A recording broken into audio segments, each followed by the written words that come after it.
జోగులాంబ గద్వాల జిల్లా ఆలంపూర్ నియోజకవర్గంలోని ఐజా పట్టణం భారత్ నగర్ కాలనీలో నూతనంగా నిర్మించిన విద్యారణ్య విద్యాలయాను MLA Vijayudu Aiza municipal chairman CM Suresh తో కలిసి ఘనంగా ప్రారంభించారు. రిబ్బన్ కట్ చేసి పాఠశాలను ప్రారంభించిన అనంతరం తరగతి గదులను పరిశీలించారు. విద్యార్థుల క్రీడా ప్రతిభను ప్రోత్సహించే ఉద్దేశంతో ఏర్పాటు చేసిన నూతన క్రికెట్ క్రీడా ప్రాంగణాన్ని కూడా ప్రారంభించారు. ఈ సందర్భంగా ఎమ్మెల్యే విజయుడు మాట్లాడుతూ విద్యార్థులకు నాణ్యమైన విద్యతో పాటు క్రమశిక్షణ, విలువలు, మంచి అలవాట్లు నేర్పించాల్సిన బాధ్యత విద్యా సంస్థలపై ఉందన్నారు.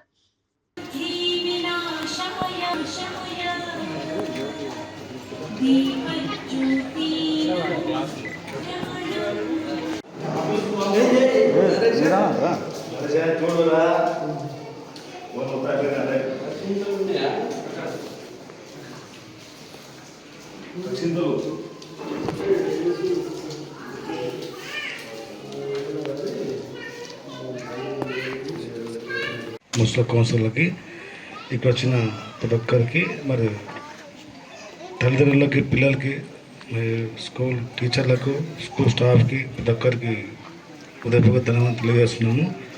ఈ విద్యార్థి స్కూలు ఈ టీచర్లు పిల్లలు మంచిగా బోధించి, ఆ టీచర్లు ఆ పిల్లలు మంచిగా చదివి ఈ స్కూల్కి, ఈ టీచర్లకి, ఈ ఐజా పట్టణానికి మంచి పేరు తేవాలని కోరుకుంటూ ఈ స్కూల్ ఇక్కడ ఇంకా ఈ స్కూల్ మంచిగా ఎదిగి ఎక్కువ పేరు తేవాలని కోరుకుంటూ తెలియజేస్తున్నాను. Thank you.